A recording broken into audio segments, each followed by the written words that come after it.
السلام عليكم.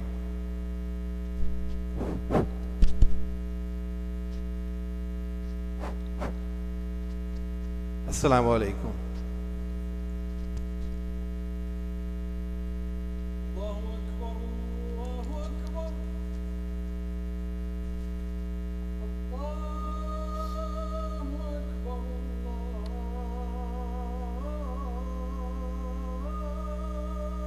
الله أكبر أشهد أن لا إله إلا الله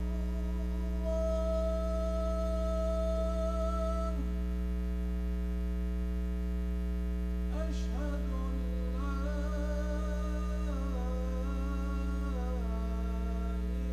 إله إلا الله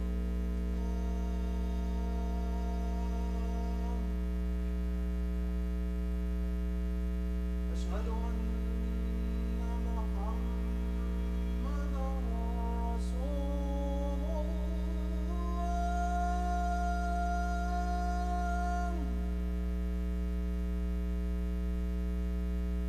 أشهد أن محمدا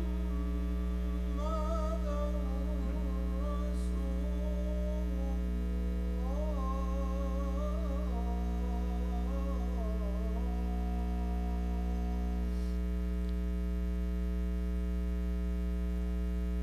حي على الصلاة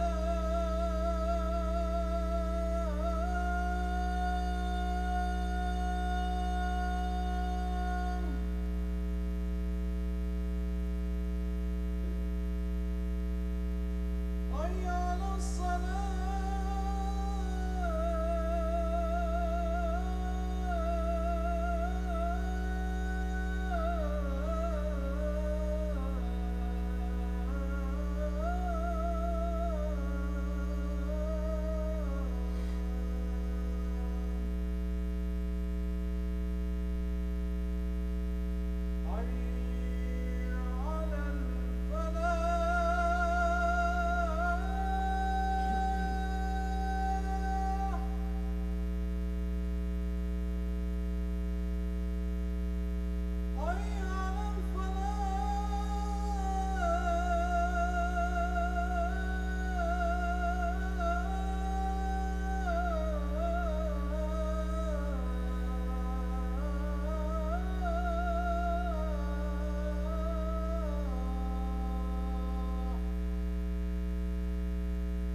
إن الحمد لله نحمده ونستعين به ونستهديه ونعوذ بالله من شرور أنفسنا ومن سيئات أعمالنا. من يهده الله فهو المهتد ومن يضلل الله فما له من هاد. ونشهد أن لا إله إلا الله وحده لا شريك له، له الملك وله الحمد يحيي ويميت وهو على كل شيء قدير. ونشهد أن محمدا عبده ورسوله أدى الأمانة وبلغ رسالة وجاهد في الله حق جهاده حتى أعطاه الله اليقين. اللهم صل وسلم وبارك على محمد وعلى آله وصحبه وسلم تسليما كثيرا. Glory to Allah, the powerful, the creator, the provider, the sustainer, most gracious, most merciful, the King of the day of judgment, to whom all matters belong. I bear witness that Muhammad, may all the peace and blessings of Allah be upon him, is his messenger who conveyed Islam to mankind with no hesitation and no distortion. May Allah bless him and his followers till the day of judgment. Dear Muslims, for the khutbah today, I plan to remind myself and all of us by reviewing the incident of the pledge of Ridwan that was done at the time of just before the Sulh Hudaybiyah, or the Treaty of Hudaybiyah, and the lessons that we learn and derive and what we learn from it. It all began with the Prophet ﷺ having a dream, and this is the 6th year of the Hijrah in Medina. Prophet ﷺ dreams that he is returning from Medina back to Mecca to perform Umrah. And so he decides to do it, and he makes preparations for it, and he makes a general call among the people in Medina and in the outskirts for anybody who wishes to join him, to join him. And obviously, most of the believers join him, and so there's a group of about 1,400 people that are getting ready to go on this pilgrimage. Now, they are going solely for the purpose of doing Umrah. They are not going to carry any weapons with them, just a sword which was traditionally carried by every traveler in those days for his personal safety. This was the plan. And so obviously, if you know the circumstances at that time, the Munafiqeen and others who were against the Muslims in Medina decided not to go. For them, this would be pure suicide for the Muslims. Because remember, just 1 year before, in the 5th year of Hijrah, was the Battle of the Trench, Ahzab. And the Quraysh had suffered a pretty bad defeat at that time, and they were ready to get revenge. And for the Muslims to walk in without any arms was just asking for trouble. And what was going on in their hearts, Allah subhanahu wa ta'ala has beautifully transcribed in the Quran. In Surah Fath, Allah subhanahu wa ta'ala says, بَلْ زَعَمْتُمْ أَنْ لَنْ يَنْقَلِبَ الرَّسُولُ وَالْمُؤْمِنُونَ إِلَىٰ أَهْلِهِمْ أَبَدًا. That you thought that the Prophet and the believers, sallallahu alaihi wasallam, would never return back to their families ever. وَزُيِّنَ ذَلِكَ فِي قُلُوبِكُمْ. And this was beautified in your heart. You felt great about it. In fact, they say that Abdullah bin Ubay, who was the chief of the hypocrites, also started decorating his throne. He wanted to be the king of Medina, the ruler of Medina, before the Prophet ﷺ came. And so he was absolutely dismayed at the thought that, that would not happen.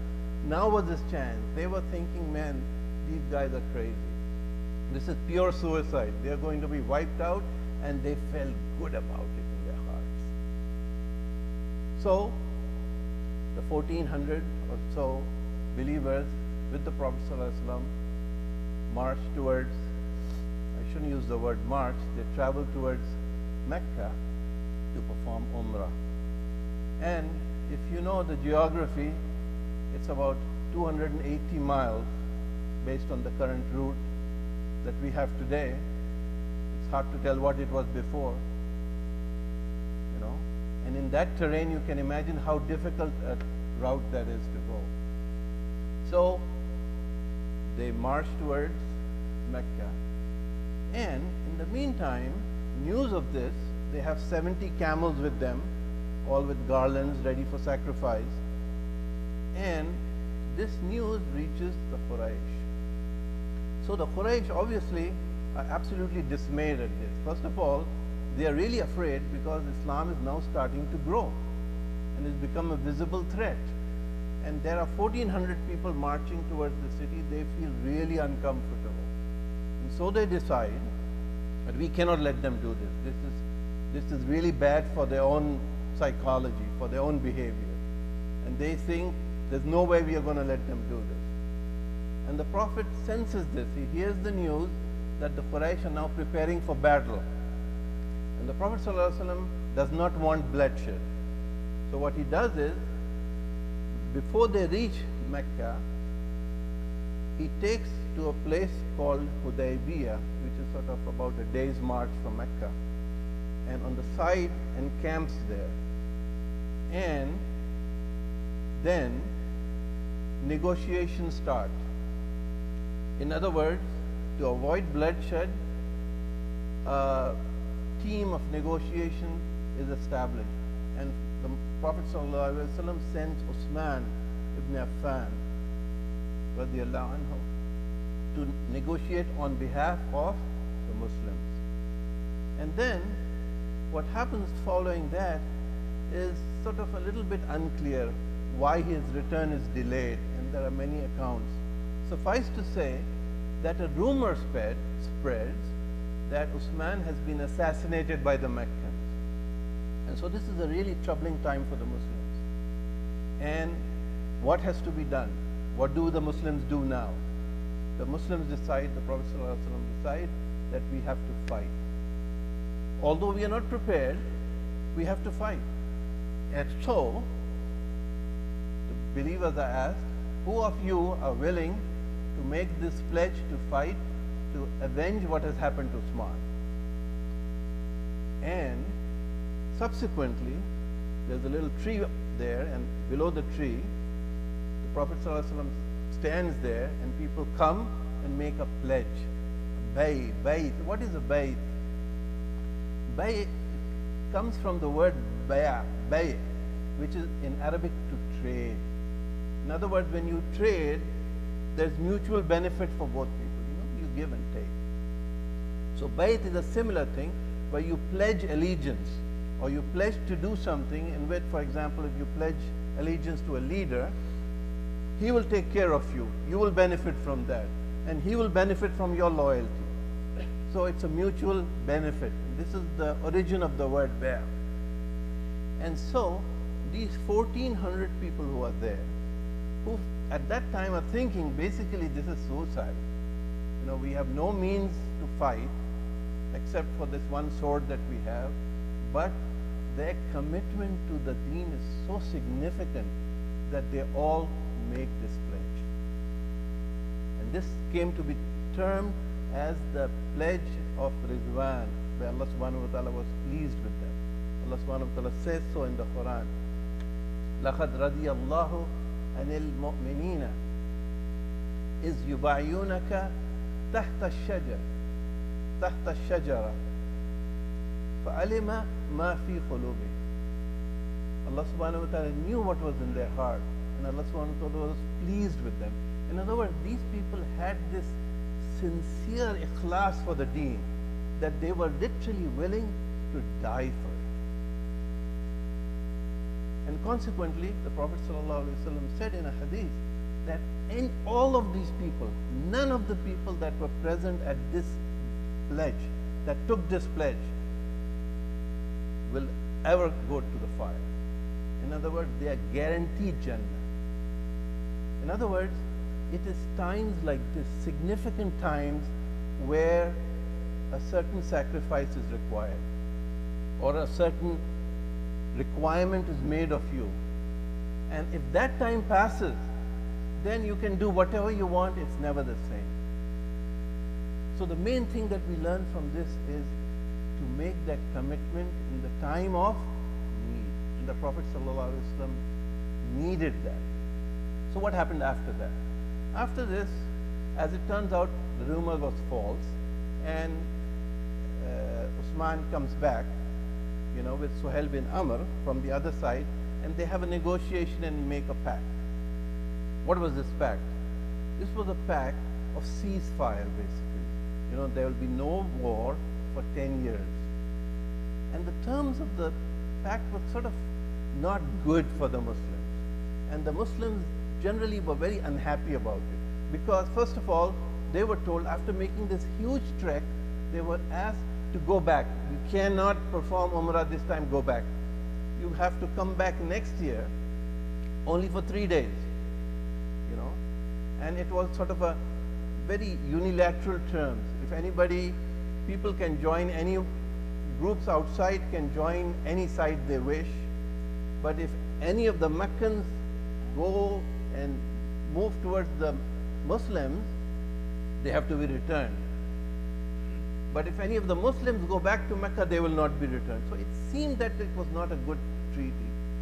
But in reality, as the Prophet ﷺ knew, and as Allah subhanahu wa ta'ala knew, this was the best thing that happened for the Muslims. Because right after this, the fortunes of the Muslims changed completely. They changed completely. And the question is why? What happened? What was so great about this treaty that things changed? You see, right after this, tribes started entering into Islam right and left, everywhere. Because you see, the fact that the Quraysh agreed to a treaty, a pact, a truce, was that they considered them a formidable force. You do not make a pact with somebody who's insignificant. You see, the United States has a nuclear arms treaty with the Soviet Union because they are a formidable force. Pakistan is also a nuclear state, but the United States has no treaty with Pakistan. Why? They're insignificant. So just the fact that they accepted them as a formidable force was of great value to the Muslims. And Allah subhanahu wa ta'ala describes this as what this was and how He helped the Muslims at that time of need. In other words, when you decide to make that effort and to make that sacrifice, to make that commitment, Allah subhanahu wa ta'ala provides this sakina for you. فَأَنزَلَ السَّكِينَةَ عَلَيْهِمْ وَأَصَابَهُمْ فَتْحًا قَرِيبًا. That Allah subhanahu wa ta'ala put this sakina in their hearts, that they were able to do this, and then rewarded them with a near victory. فَتْحًا قَرِيبًا وَمَغَانِمَ كَثِيرًا, and great riches. 2 months after this, right? 2 months, this happened in Dhul Qiddah. And in Muharram 8, Hijrah 7, 2 months later, they conquered Khaybar and its riches, and the fortunes of the Muslims changed completely after that. This was the blessings from Allah subhanahu wa ta'ala. So, when Muslims are tested and tried, and when you make a commitment, it is Allah subhanahu wa ta'ala that provides this sakina to you and the blessings that follow. Now, my question is this. Have we made a pact like this? A bear? Have we done as a Muslim with Allah subhanahu wa ta'ala? Surah Tawbah, Allah subhanahu wa ta'ala says, إِنَّ اللَّهَ اشْتَرَى مِنَ الْمُؤْمِنِينَ أَنفُسَهُمْ وَأَمْوَالَهُمْ بِأَنَّ لَهُمُ الْجَنَّةِ. Allah subhanahu wa ta'ala has made this trade with all of us. When we accept Islam, we have traded our lives and our possessions. بِأَنَّ لَهُمُ الْجَنَّةِ. In return for what? Al-Jannah. This is a trade we have made. He owns it. We have sold ourselves and our possessions to Allah subhanahu wa ta'ala. And in return, what do we get? Al-Jannah. يُقَاتِلُونَ فِي سَبِيلِ اللَّهِ وَيَقْتُلُونَ وَيُقْتَلُونَ. They fight in the path of Allah subhanahu wa ta'ala in this struggle. And in doing so, they may have to kill, they may be killed, it doesn't matter. And this is the sunnah of Allah subhanahu wa ta'ala that has existed forever. وَعْدًا عَلَيْهِمْ حَقًّا. This is a promise that is true. فِي التَّوْرَاةِ وَالْإِنْجِيلِ وَالْقُرْآنِ. This is not specific for the Muslims. For every nation that came, Allah subhanahu wa ta'ala had the same rules. Do we have proof of that? Look at the Bible.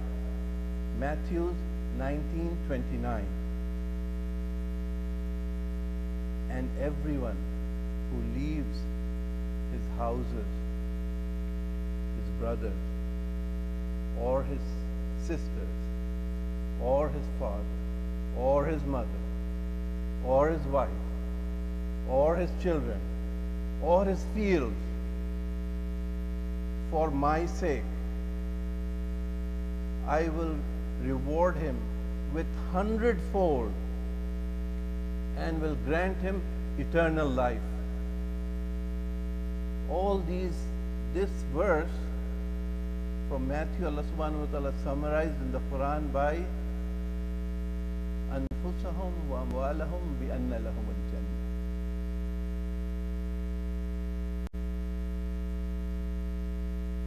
And then Allah subhanahu wa ta'ala says, who is better to make a promise than Allah himself?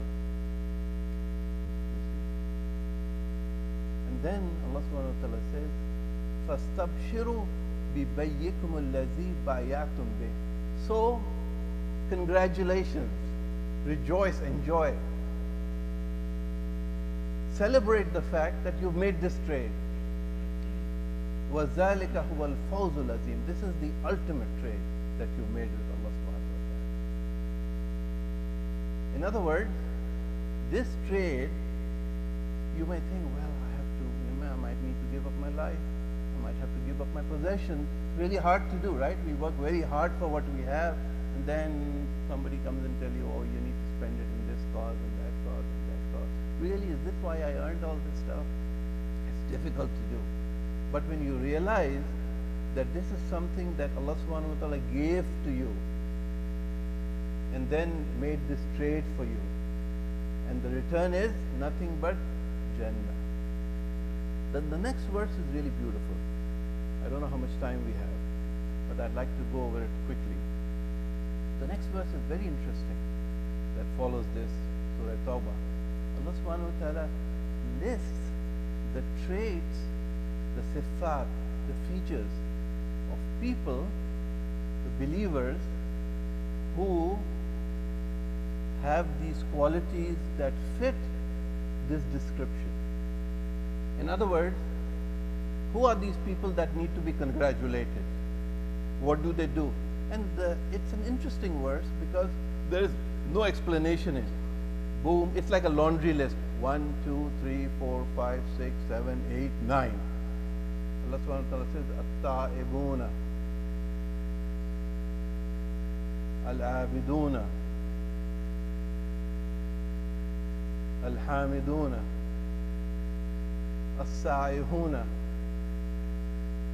Al-raki'una, Al-sajiduna, Al-amiruna bil-ma'rufi, Wal-nahuna anil-munkari, Wal-hafizuna li-hududillahi, Wa-bashir al-mu'minin. What are these characteristics? Let's review them really quickly because of brevity of time. The first one, At-ta'ibuna, those that turn back to Allah subhanahu wa ta'ala. So no matter what you're doing, we have this tendency to get focused in this dunya. You are very focused, attuned right now while you are in this environment. The moment you leave outside, the business of the dunya will get you. Allah subhanahu wa ta'ala wants people who turn back to Him all the time. At-ta'ibun. Wal-abiduna. Allah subhanahu wa ta'ala wants us to be abid, slaves of Allah subhanahu wa ta'ala. And what does a slave? Does the slave do whatever he wishes to do? No, he has to listen to his master. We listen to our Rabb, our master. We are abid, slaves. Our lives are run by not our whims and desires, but according to what Allah subhanahu wa ta'ala wants us to do. Wal-hamiduna, and those that do the hamd of Allah subhanahu wa ta'ala, that they glorify Allah subhanahu wa ta'ala. We need to ask ourselves, do we do this? Especially in this environment that we live in. فَاصْبِرْ عَلَى مَا يَقُولُونَ وَسَبِّحْ بِحَمْدِ رَبِّكَ قَبْلَ طُلُوعِ الشَّمْسِ وَقَبْلَ الْغُرُوبِ وَمِنَ اللَّيْلِ فَسَبِّحْهُ وَأَدْبَارِ السُّجُودِ. Have patience with Allah subhanahu wa ta'ala. Don't worry about what people are saying, especially in this hostile environment that we live in. People are making active threats. There's a guy who's made a threat that he's going to bomb and shoot using handguns Islamic Center of Nashville. The police arrested him for 72 hours. Mark Sanger, mark his name, know his picture, but they had to let him go because he did not do anything. He's out there somewhere. May Allah protect all of us. In this environment, Allah subhanahu wa ta'ala says what? Don't worry about it. Fasbir ala ma yaquluna. Don't worry about what they're saying. What do? Do the zikr of Allah subhanahu wa ta'ala. If He is on your side, nothing can hurt you. Of course, you have to do your part. But if He's on your side, nothing can hurt you. And then, wasaihuna, those that travel, whether it is to do hijrah, whether it is to learn, whether it is to see from the mistakes from other people, whether it is to do jihad, that travel. And then quickly, I'm running out of time. Well, raki'una wa sajiduna, two traits that have to do with salat, doing ruku, doing sujood. The importance of salat is so tremendous, it can not be overemphasized. And those that forbid, that enjoin good and forbid evil. In other words, you are not just concerned about yourself. وَالْآمِرُونَ بِالْمَعْرُوفِ وَالنَّاهُونَ عَنِ الْمُنْكَرِ, those that forbid evil and promote good. In other words, you care about others. That is how we have to live in this society. And finally, those that are concerned about the hudud of Allah subhanahu wa ta'ala, that do not transgress. أقول قولي هذا واستغفر الله لي ولكم.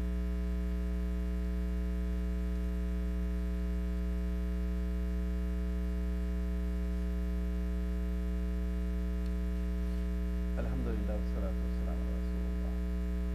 Now, one of the things that we learn from what I've said previously is that there are special times and special needs that are important when one needs to respond to and one needs to commit to. And I will point out to you something that is happening in our town today. The Bellevue Masjid is almost done. They need about $160,000 to finish it, and in a couple of months, inshallah, it will be done. We will have a project. And they have a fundraiser for it next Saturday on the 15th. It is at the high school that's on kitty corner from the masjid, during the lunch hour. So flyers are everywhere. Please make sure that you attend and take advantage of this opportunity. The Islamophobes in Nashville are so active. They have already received an email of this event, and the circular has gone out that they want to protest and make sure that they'll come to the school and make sure this event does not happen, because this masjid does not get built. Because, on the one hand, it is the forces of Allah subhanahu wa ta'ala. On the other hand, it is the forces of shaitan. This is how it's always been, and this is how it's always going to be. Our job is to make sure that we are on the side of Allah subhanahu wa ta'ala. So here's an opportunity for you to take part in this fundraiser. Make sure that this project gets done. It is a beautiful masjid. If you have not visited yet, please go and take a look. Inshallah, this will be a great addition to our community in this city, and I encourage you highly to go and take part. Now we are all busy, I understand. If you have commitments and you cannot go, there are people from that masjid here. Please make sure you make a donation right here, or a commitment, but take part. I encourage you highly, no matter what it is that you give. It may be a little thing or it may be a bad thing. The woman that gave half a date, Allah subhanahu wa ta'ala said that on the day of judgment, her reward will be like this. He pointed to the mountains of Uhud. So please take advantage of this. May Allah subhanahu wa ta'ala give us the wisdom and the hidayah and the tawfiq to make the right choices. This is what hidayah is. Hidayah is the ability to make the right choices. Choices that will help us attain al-Jannah. Allahumma inni as'aluka al-Jannah.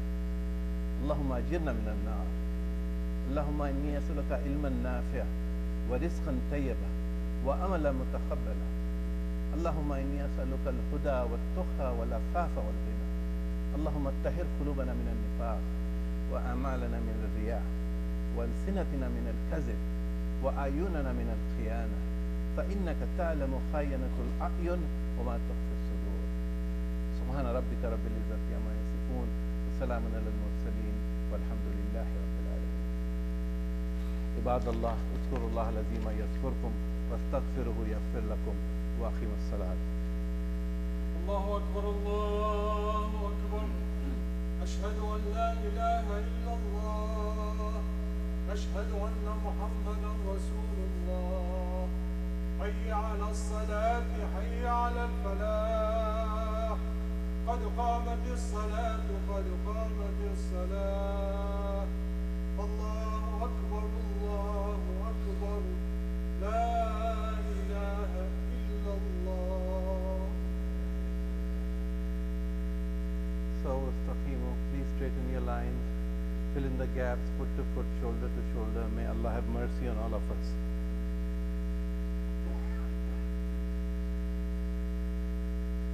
Allahu Akbar.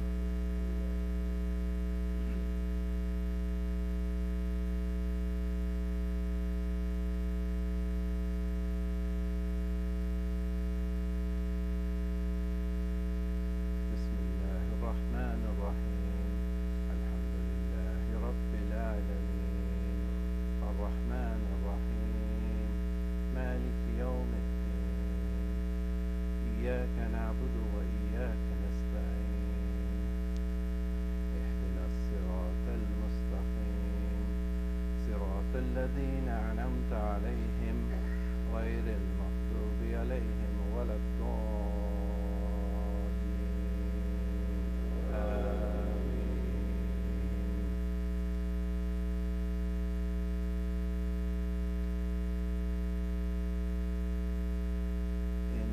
يوم الفصل ميقاتهم أجمعين يوم لا يغني مولا عن مولا شيئا ولا هم ينصرون إلا من رحم الله إنه هو العزيز الرحيم. إن شجرة الزقوم طعام الأثيم كالمحل يغلي في البطون كغلي الحميم خذوه فاعتلوه إلى سواء الجحيم.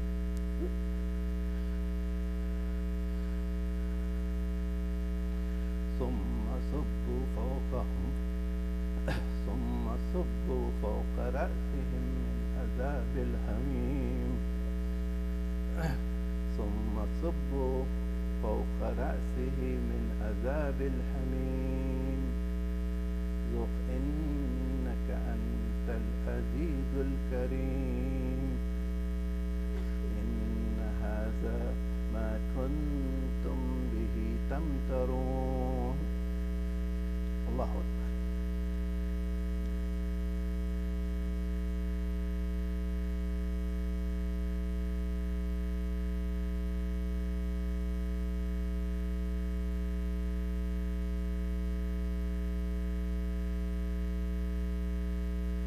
سمع الله لمن حمده.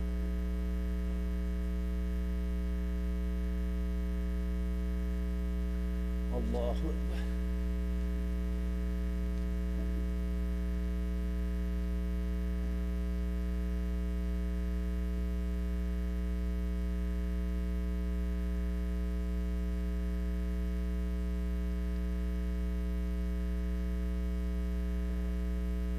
الله أكبر. الله أكبر.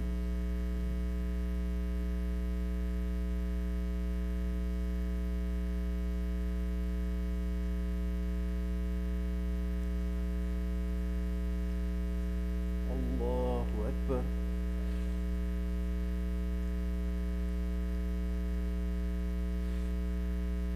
بسم الله الرحمن الرحيم.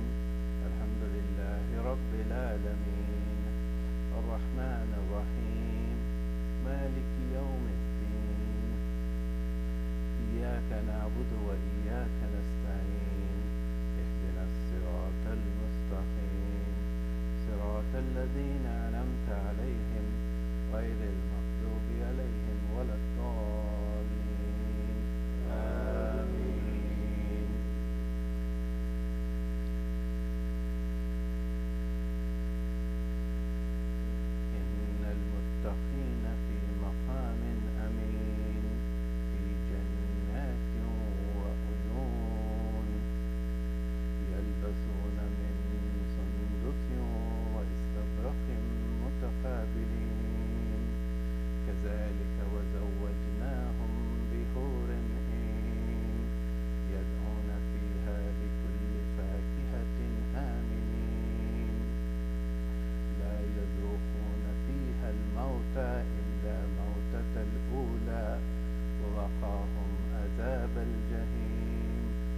هدى من ربك ذلك هو الفوز العظيم فإنما يسرناه بلسانك لعلهم يتذكرون فارتقب إنهم مرتقبون الله أكبر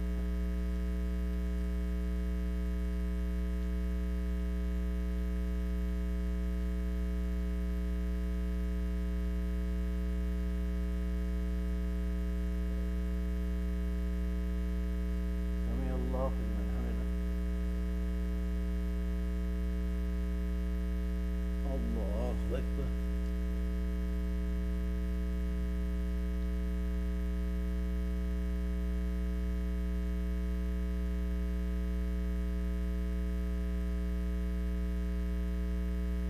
الله أكبر الله أكبر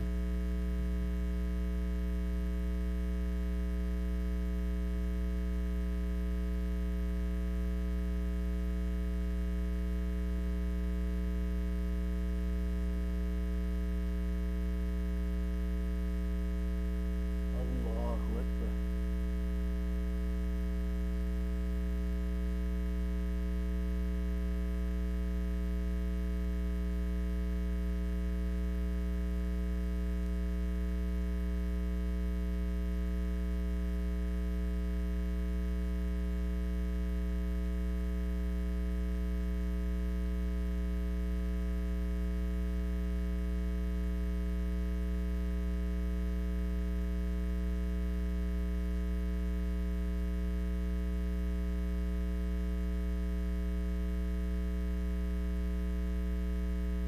السلام عليكم ورحمة الله السلام عليكم ورحمة الله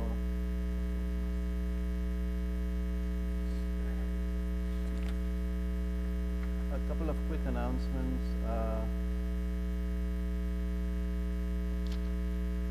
The Kurdish Professor Mukahit with Professor Maria Volpi has a research project on the role of religion in the lives of young Kurds. They need